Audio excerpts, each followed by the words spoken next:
Do you think music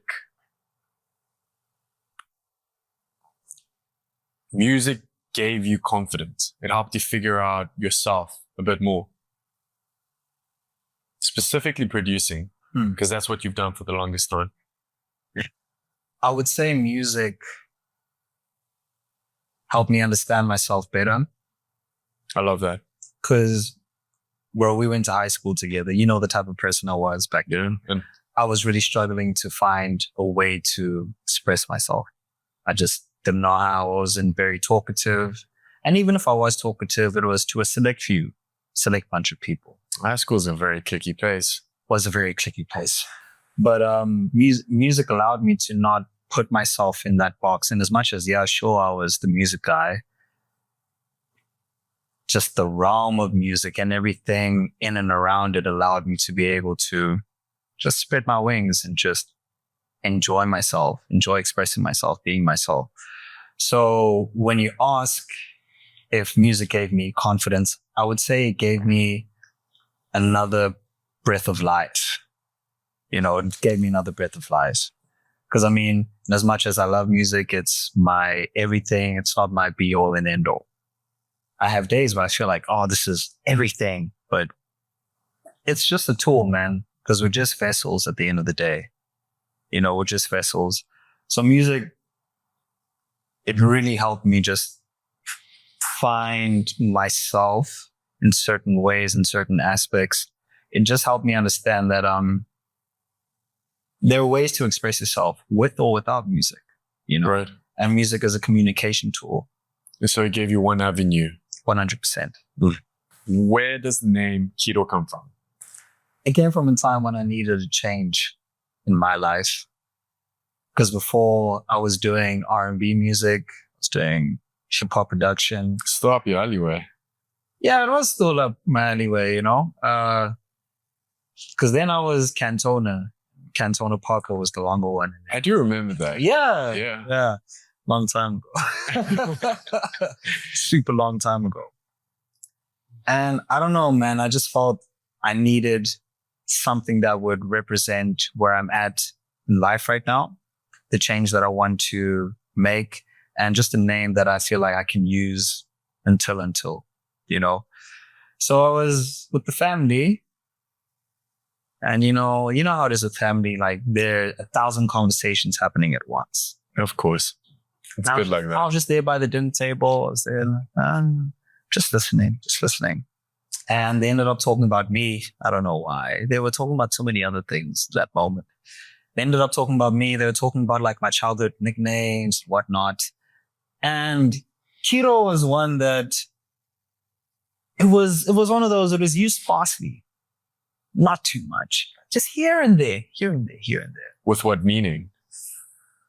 I don't know why they used it. Just randomly. I have no idea why, you know? It's cool. And I heard it. I was like, say that one more time for me. That's what I said in my head. Yeah. What did you just say? Like, okay, let me just write that one down for myself. Keep it in the back pocket. And then I changed everything. And initially, the reason why it's Khiro Sounds is because someone is already Khiro Music on Instagram. So I'm like, oh, man, you messed up my whole plan. But I think it worked out in a way. What's crazy is I can't believe there's another name like that, because that is so unique. Yeah? Yeah. There are a lot of Khiros, bro. Damn. I had an issue with my last release with another artist who was Khiro. I think he's some Spanish guy or something. Yeah. And bro, I'm there like, bro, I don't make Spanish music. Chill. I have no idea what's going on here. Right. But yeah, that's where it came from, bro. Like, and that was the reason. It was a childhood thing. It was a childhood thing. Yeah. And I believe that even though we grow as people, yeah, you have to keep the child in you happy. Why house music? You know what's funny? I used to hate house music, bro. Yeah. I didn't understand it. Like, and when I say I used to hate it, I didn't understand. But it takes a song. It takes a song. That's the thing with house. It takes time. It took me years to really understand it. From a production point of view, I really wanted to understand, like, Because from the outside looking in, it just sounds and feels very simple, but it's actually way more complex than I thought it would be. Because in my head, I'm just like, guys, how are you so fascinated by this fall to the floor? Like, I don't understand. Like, I don't get it. I think when I made the decision to start producing house music, I was already DJ, right? And well, this actually makes me think of a friend of mine. There's a friend of mine who passed away a couple years ago, Moose. I'm sorry to hear that. And man, I wish he was here with us right now, man. He gave me some really solid advice. And I was actually with him a week before he passed away. And he gave me some advice. He told me, yo, bro, if you're really going to do this, find one thing and stick with it. Stick with it. And at the time, I didn't understand. I thought, yeah, sure, maybe it's good to be versatile, but you know, you can choose, are you going to be a jack of all trades and a master of none? You know, I just think you have to figure out what works for you. And so I was DJing, I was getting into it. People were already doing hip hop, people were doing R&B, piano. And at the time I was like in this group of resident DJs. And I figured, well, the missing link is house music right now. So I'll just delve into house. And so I got into the house music. I got into it and I'm listening. And I'm like, wait, man, there's actually a lot of intricacies that I'm picking up. So when I listen to other DJs, even at that stage, I would listen to other DJs. I'd be like, why are you playing this song? Ooh, I like this song. How did they do this? How did they put this in the song? How did they mix this? There's a curiosity behind it. I was very curious, bro. And I think at the time I got bored with producing hip hop. I felt like I hit like a certain like mark or whatever. I mean, I can easily go back into it, but I just didn't enjoy it as much. So I figured, you know what, let me try something new. Because since back then I was always experimental. I was just trying a lot of different things. And I tried house music and I was already in electronic music. I already like electronic music. So I figured, okay, well, I already have this to stand on. I can bring this to the forefront. I can blend them together, which is why my sound sounds it's a mixture of a lot of things. My style is a mixture of like everything that I really like in essence. That's why my bass sounds more hip hop like in a sense, because I love a loud bass. I don't know why. I just love a loud bass. I love when the snap or the snare is like, it's there, man. It's crackling. Like you can hear it through the system. I figured I would try to produce house music because I wanted to try something new. And I ended up enjoying it way more than I thought I would. Way more. And that gave me like another breath of life. Like it just gave me the kick, gave me the battery that I needed to just carry on. But this is the one you stuck with. This is the one I'm sticking with. And I'm enjoying it, man. I'm still learning so much. So much. Like I've been producing for well over like 14 years. I'm still learning. Jeez. I'm still learning, bro. So when did you first know that, and this is something we actually talked about, but I would love for the listeners to know, is when did you know this was something you want to work on rather than it just being a passion?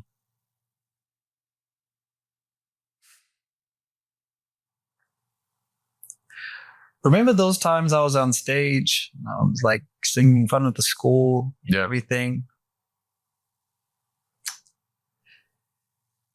I thought to myself, yeah, there was just a feeling. I don't know how to explain it, but there was this feeling of like, I really enjoy this. I really love entertaining and educating.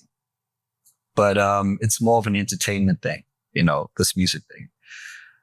But I really enjoyed performing. There's just this joy of when you're on stage, whether you're by yourself or whether you're within a group, right?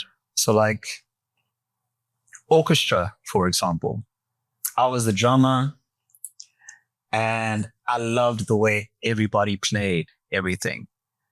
And if you've been on stage with like a choir or marimba, like we were in marimba together, chamber choir, whatever the case may be.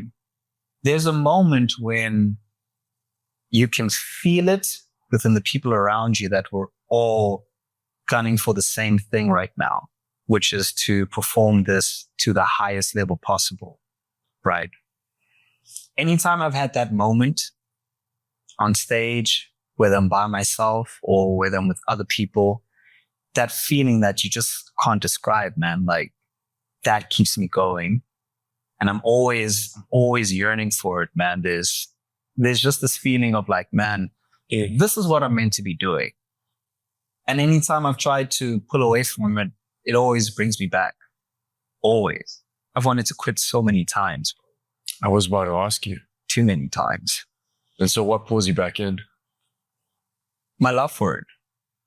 My love for it always pulls me back in. Because I don't want to look back at life and be like, what would have happened if I tried? Yes. What would have happened if I just carried on? You know? Because I mean, I have friends who I speak to about, you know, life in general. And when they tell me that, like, bro, I wish I carried on with my passion. Or when they tell me, man, I feel like I have nothing left to live for, that hurts. It hurts to listen to, you know? It's because I love the people that I speak to about these things. Like, I love them as a person.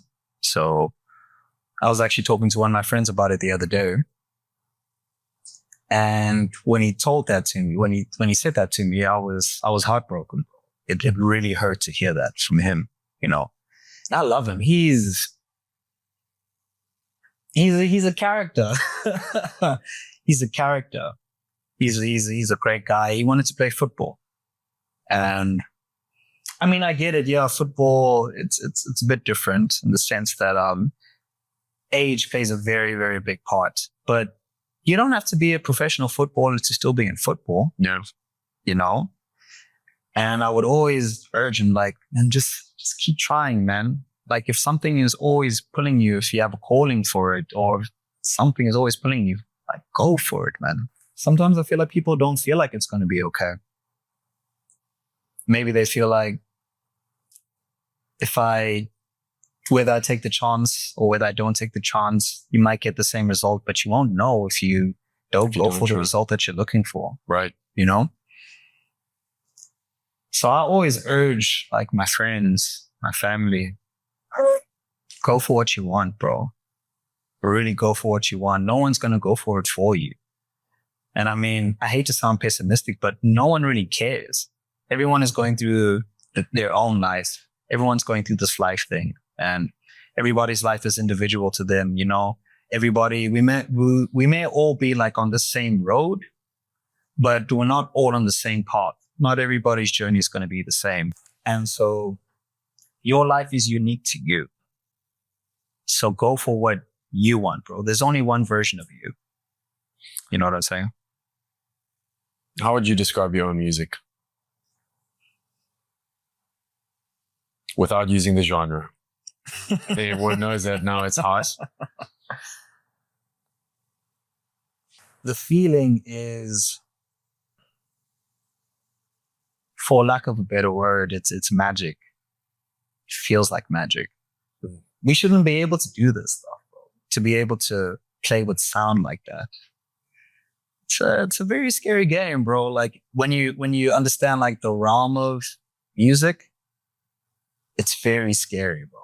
What we're doing, like, just playing with sounds, trying things. It's very fun, though. It's very fun. It's able to take you to places that you normally couldn't by yourself. It really, really can, bro. It's a spiritual thing. It's a spiritual thing. But to answer your question, what does my sound like now? It's a combination of everything I love, and it's a museum. It's a museum of everything I love, and that museum is still growing, bro. It's still growing. I have no idea what I could be making tomorrow. I have no idea what I could make today, because I still have a lot of work to do. I'm still working, constantly working whenever I get the chance to. But I don't know how to describe it. I just know that there's a feeling that I'm always searching for when I'm making something. So speak to me about your latest album, Aurora. What was the intention behind that? It was healing. It was healing. Aurora it came at a time when I gained a lot and I lost a lot. Right. Personal life, whatnot.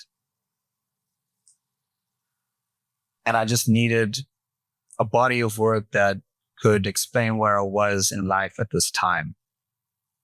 And at the time, if I think of the checklist, down there's Reprise, Synergy, In My Heart, Wait, End of Romance, Sweet Memories.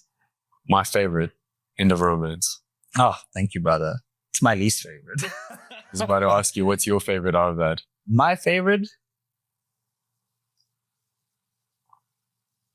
I think because it was the hardest one for me to finish was Synergy. Synergy. Synergy is my favorite. What about it? Synergy is the blend of electronic that I've been trying for years. It has the elements of deep house that I've been searching for years. And it took me 17 tries to get to that final version.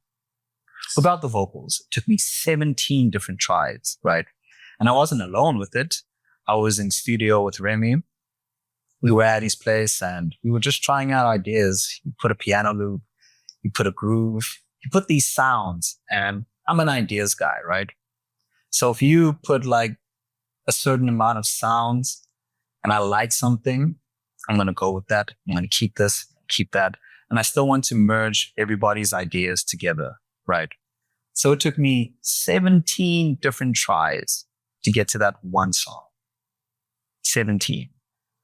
And it's my favorite because I knew the process it took to get to that one goal. And the fact that you conquered that mountain. I felt like I wasn't going to at some stage. And now I'm curious, why is End of Romance My your least favorite? It's because a.k.a. who sang on it, and myself, we were going through something very similar. Very, very similar. I had no name for the song.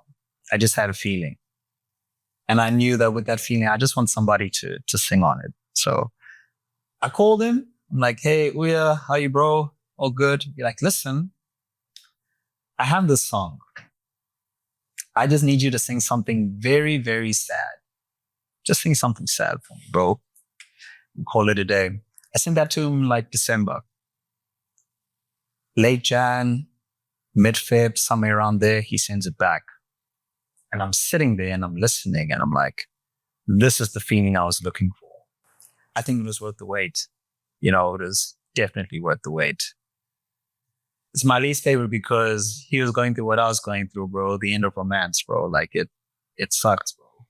It sucks. Don't you think that because the comparison between Synergy and End of Romance, the way you explained it, one was a conquering of one's own limitations, and the other one was true emotion.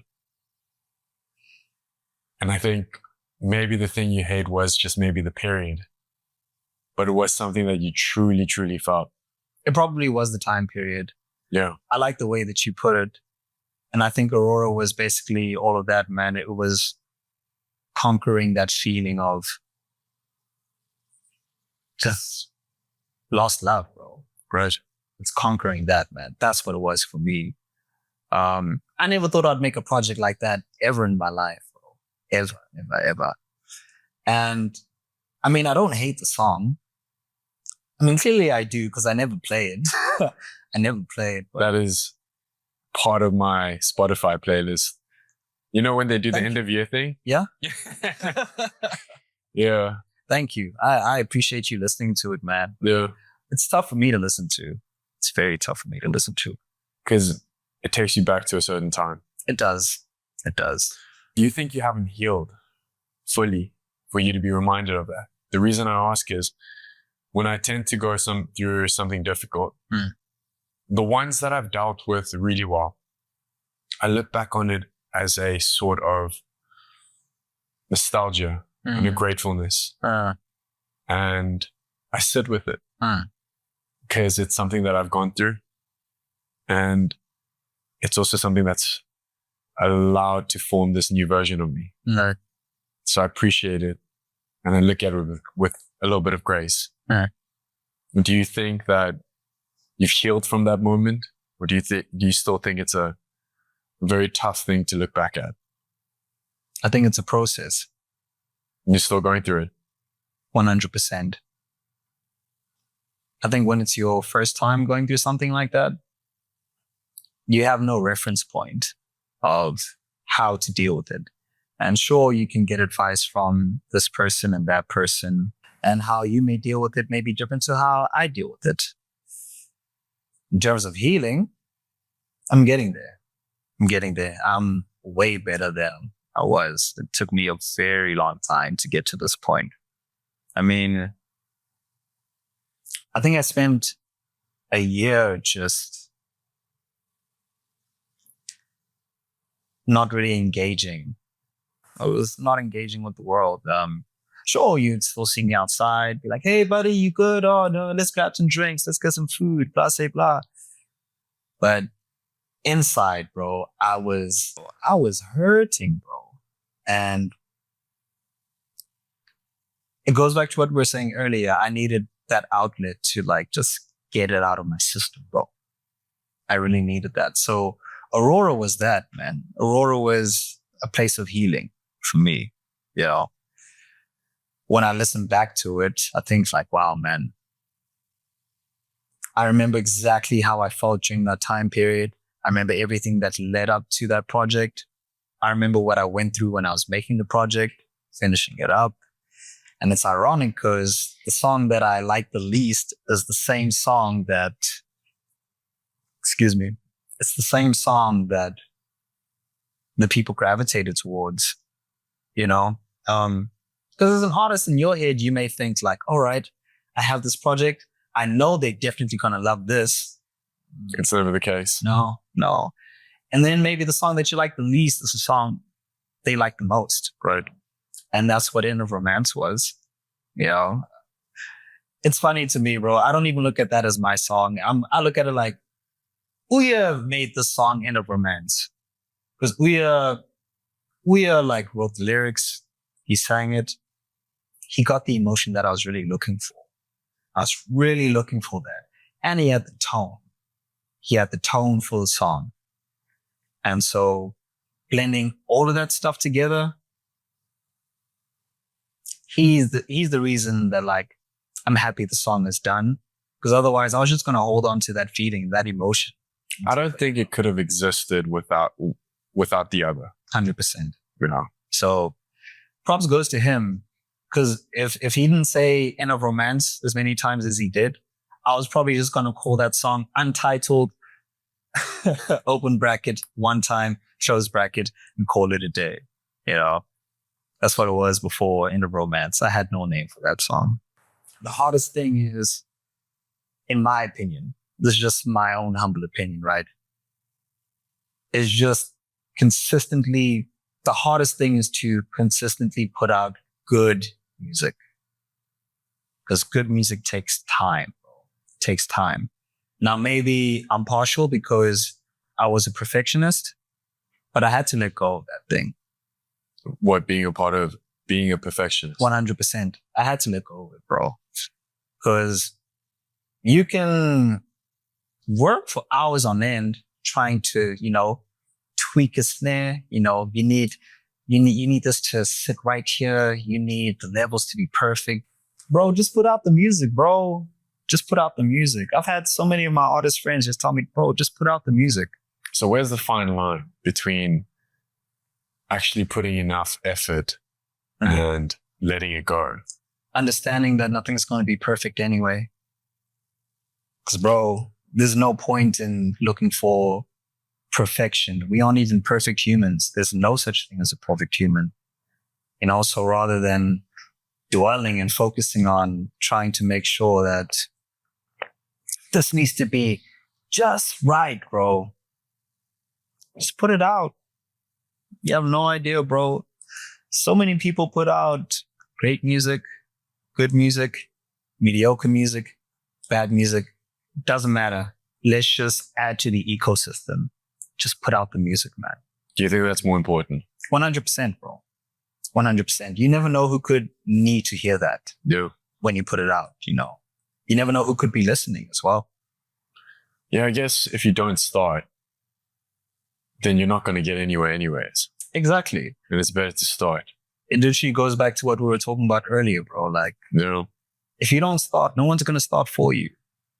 You know, it's tough. And It's a tough realization to come to, but it's the truth, bro. Like, if you're not going to start, nobody's going to start for you. And what if you take too much time to start? yeah. Are you going to have enough time to keep going? And life is short, bro. You never know, bro. Like, could be here today, could be gone tomorrow. And if you never took the chance on yourself, you'll never know. Do you ever creatively feel blocks? 100%. How do you get over it? I live my life. I live my life. I allow myself to stop being an artist for a bit because I'm so consumed by trying to become this, you know, I don't even know what image I have in my head of the type of artist I'm trying to become right now. When we speak about this right now, it's forever evolving, bro. Because who I am today could be different to who I am tomorrow. And so if I'm going through a block, I may just decide, you know what, for the next 2, 3, 4 days, let me leave this for a bit. Let me go see my friends. Let me speak to my family. Let me go have a drink with the boys, you know, let me go listen to some music, Right. you know, and I allow myself to get out of my own head. Because I think the block comes from being in your head so much. Because if you have, it's like, for example, if you're a painter, right? And you have a canvas and you've been painting this thing for so long and you don't know where the finishing touches are, you get so frustrated. You may be thinking to yourself, man, I don't know what it is that I need to do to finish this off. And then somebody else may come in, they may look at this and they may be like, wow, bro, this is incredible. Like, what makes you think this isn't done? But you, as the person who made it, you're thinking, no, this is far from done. This is nowhere near what I had in my head, you know?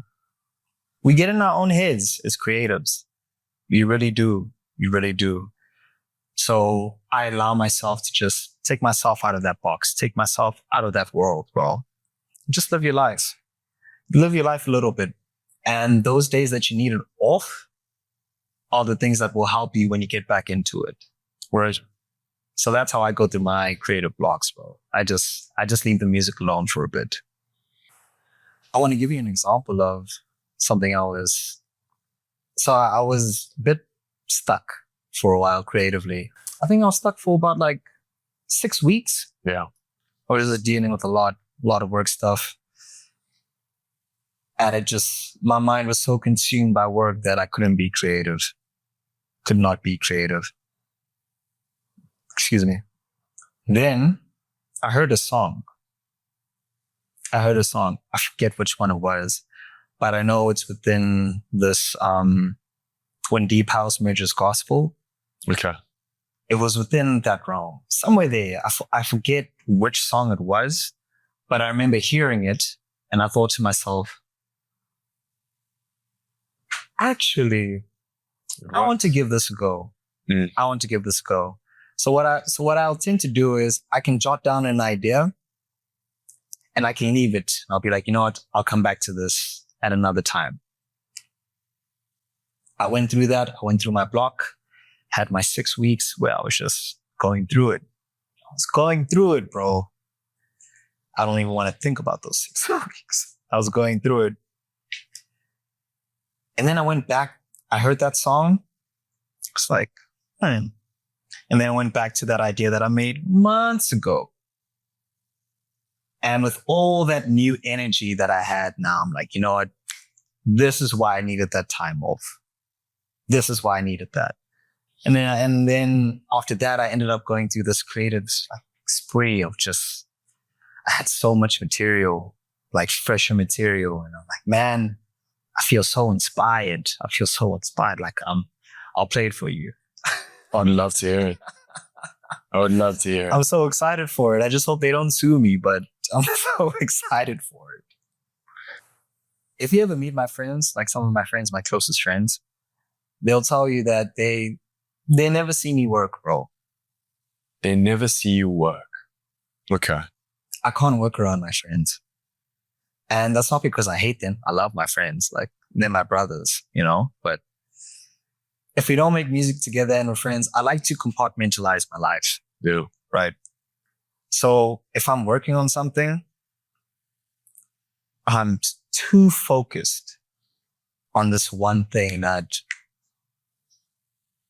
if I decide I'm going to be with my friend and I'm going to do this, I'd rather do that wholeheartedly and focus all my energy into that. But if I'm working, I have to work wholeheartedly, put all my energy into that. I can't do two things at the same time. And give you 100%. I have to give 100%. You know, I really have to. And I just appreciate that I have brothers who understand that about me. Have you ever struggled to do that? I speak from the perspective of you love music. And in some sense, it dominates a lot of your life. And now you're with your friends. And you're thinking about this one track that you've been working on.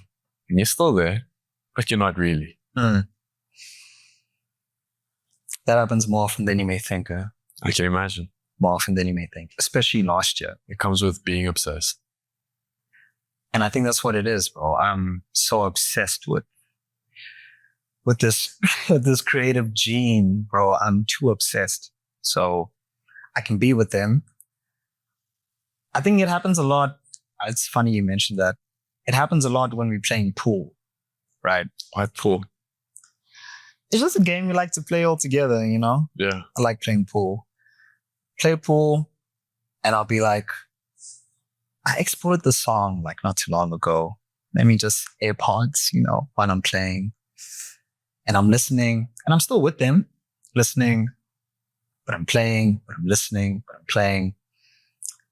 I'm like, okay, this is what I need to do. And I'll make mental notes. Like, this is what I need to do. I need to fix this. The bass needs to be a bit higher. It needs to be a bit lower. I need to space out this. I need to do this. I need to do that. Then I'll put it in the back pocket. And then I'll realize by the time I'm done listening to the song, I want to listen to it again. And another one. And I want to listen to that again and again and again and again. And it just doesn't stop. So I really have to, that's why I can't work around my friends. Because I get so consumed by it that, you know, I figured if I'm with my brothers right now, I'm with my brothers right now. Because when I'm working, leave me alone, bro. Yeah. I want to ask you something. Go for it. How do you value your support system with what you're doing right now? Different people support in different ways, right? Yeah. One friend could post whatever it is that you're doing. Right. You could have a friend who is right here working with us right now. You know, you could have friends who are quiet. Right. You could have friends who speak about you in the room when you're not there. Yeah. Where do you see the value in My friendship. support from your friendships, you know? You know, that's changed over time. But as of lately, there's a specific value system that I'm trying to work on. And it's because of someone special. That person made me realize that my value system cannot be dependent on other people. And that was important because I've lived my life vicariously through other people. So their value systems were more important. And that came at a cost of a specific few people. So lately, I'm trying to find my independence in my journey, what I value, and the things that I want to incorporate in my value systems. So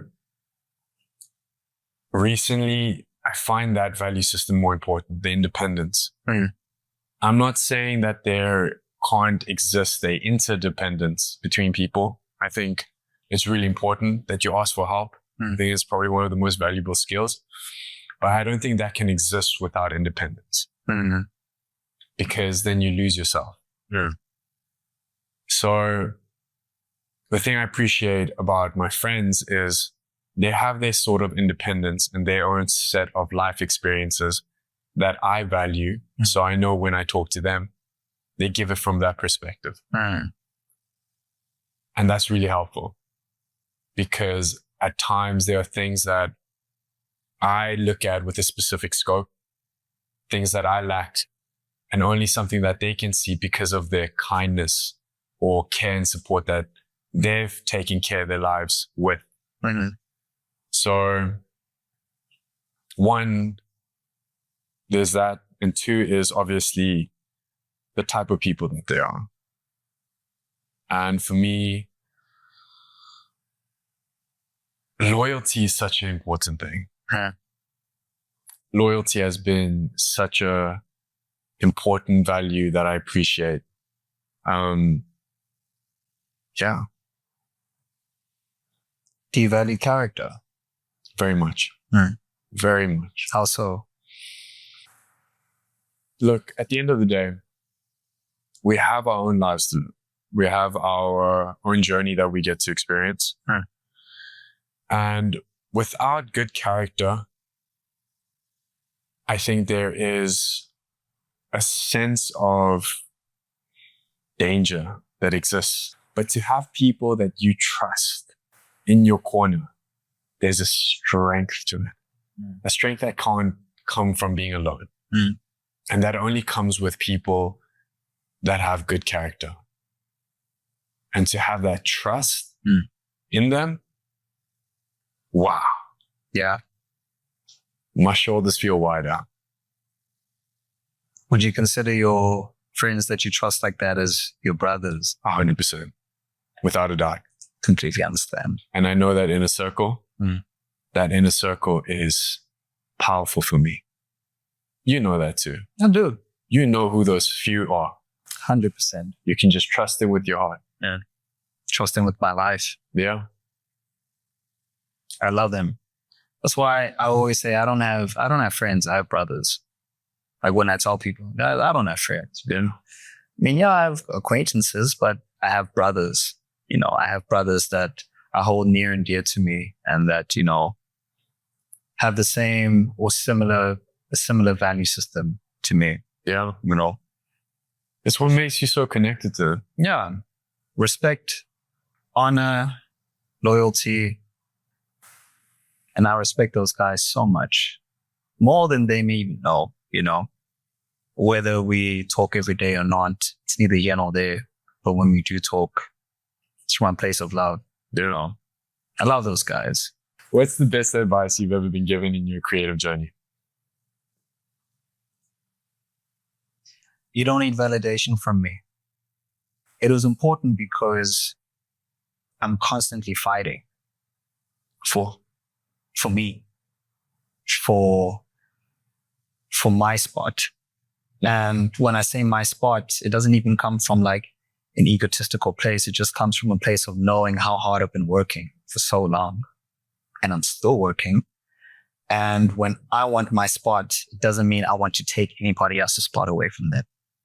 You know, you are unique to you, which is why you are here, which is why this is what, like whatever it is that you did to get to where you are, that worked for you. And if you know what it took to get there, and you know what I'm going through, and you've been on the same path, I just need you to steer me in the right direction. I don't need you to give me a handout. I don't want a handout.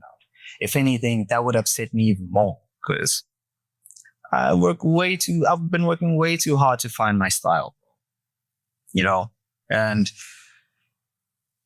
that piece of advice meant so much to me because it spoke to the work that I've been doing that didn't need people outside of what we're doing to know.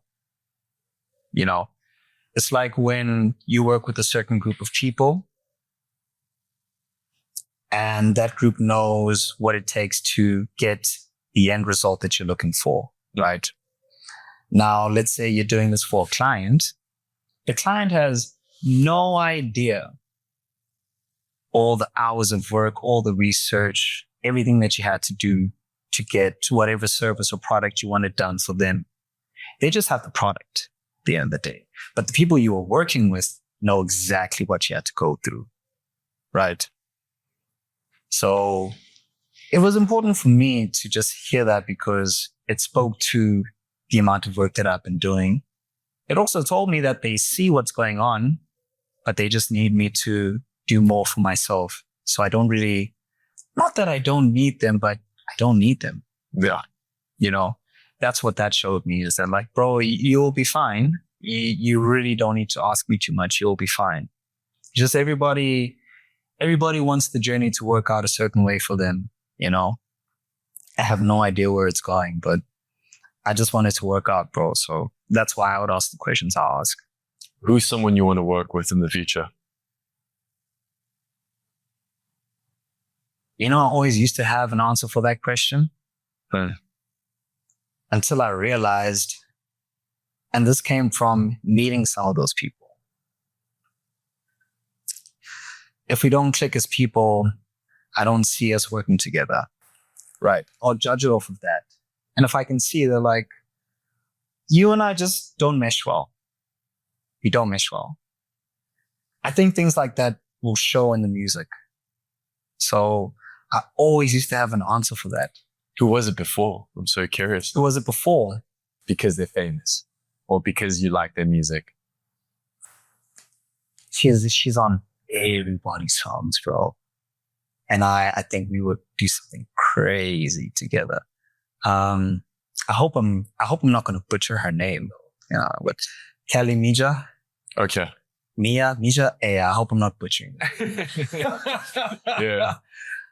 Bro, I've been like hearing like her own material, what she does on other people's stuff. And it's like, I see why they call me. She just gets it done. I see exactly why they call her. Man.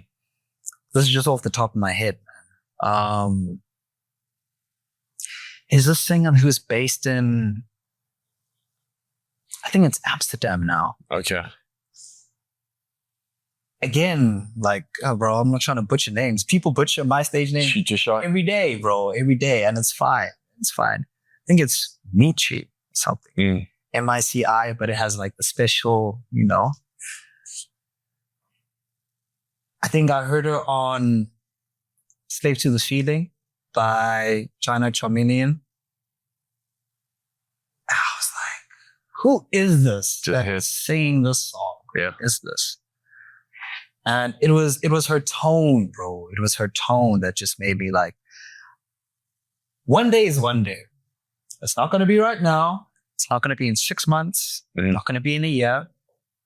But one day it's going to happen. I have one more. Lee Orgy, bro. There's a song that I have for one project I'm working on. Make it happen.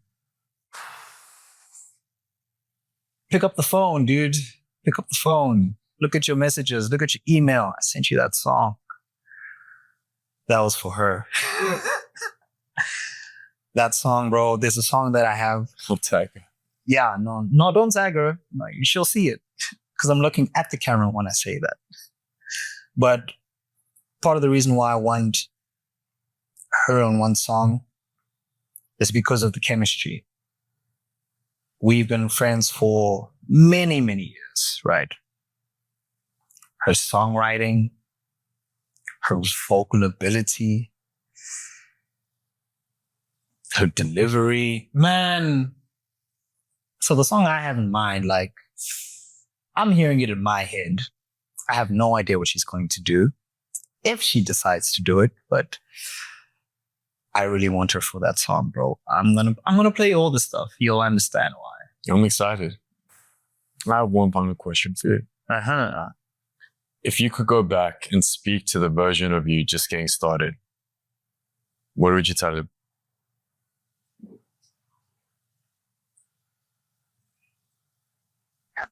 I'm trying to picture myself without like the beard and when I had braces, when I had the mini fro.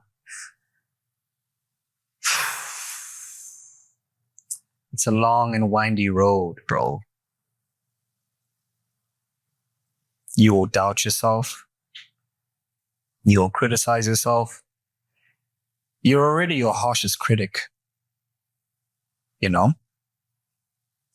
But you know how much you love this thing. You know in your spirit, bro. You know if you got to meet your grandfather, how much fun you two would have had just making music together. You're not only doing this thing for you, you're doing it for him. You're doing it for the people who can't be with us anymore. But you're also doing it for yourself. If you love it, go for it. And I'm literally seeing mini me. First time I made something on FL.